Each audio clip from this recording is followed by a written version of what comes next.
তীব্র দাবদাহের মধ্যে মাগুরায় শুরু হয়েছে বোরো ধান কাটা। গরমের কারণে দেখা দিয়েছে শ্রমিক সংকট। রোদের হাত থেকে বাঁচতে অনেকেই মাঠে কাজ করতে অনীহা প্রকাশ করছেন। এতে ধান উৎপাদনে খরচ হচ্ছে বাড়তি, ক্ষতিগ্রস্ত হচ্ছেন কৃষক। এ বিষয়ে জানাতে মাগুরা 18 খাদা বুড়াইল বিল থেকে যুক্ত হচ্ছেন রূপক আইচ। রূপক, জানাবেন বোরো ধান কাটতে শ্রমিক মিলছে না, এই সংকট কি করে সামাল দিচ্ছেন কৃষকরা?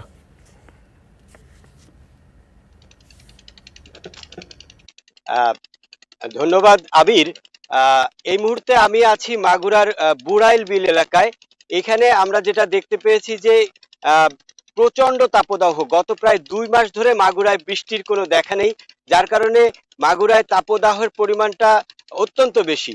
তো সেক্ষেত্রে আমরা দেখতে পেয়েছি যে এখানে ধান কাটা শুরু হয়ে গেছে, বোরো ধান কাটা যেখানে শুরু হয়ে গেছে, কিন্তু বোরো ধানে যেটা বড় সমস্যা হিসেবে দেখা দিচ্ছে যে কৃষকরা শ্রমিক সংকটে ভুগছেন।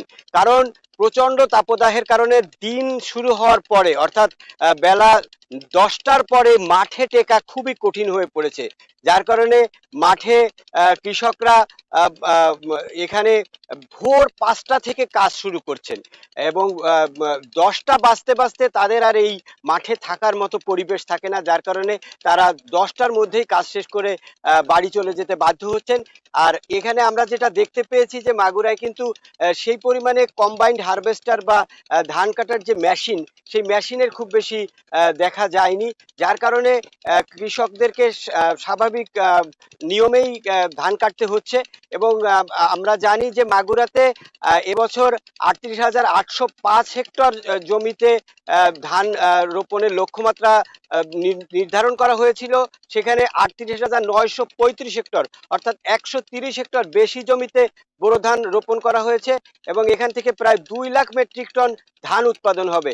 এই অবস্থায় কৃষকরা ধান, এই ধানটি তাদের প্রধান আয়ের উৎস, সে কারণেই তারা বাধ্য হচ্ছেন যে যত কষ্টই হোক না কেন তারা এই অনেক ক্ষেত্রে কৃষকদের সঙ্গে কথা বলে আমরা যেটা জানতে পেরেছি যে তারা অনেক ক্ষেত্রে রাতে, গভীর রাত পর্যন্ত ধান কাটছেন, কারণ এই ধান যদি কোনো কারণে ঝড় বা বৃষ্টিতে নষ্ট হয় তাহলে কিন্তু তারা বড় ধরনের বিপাকে পড়ে যাবে।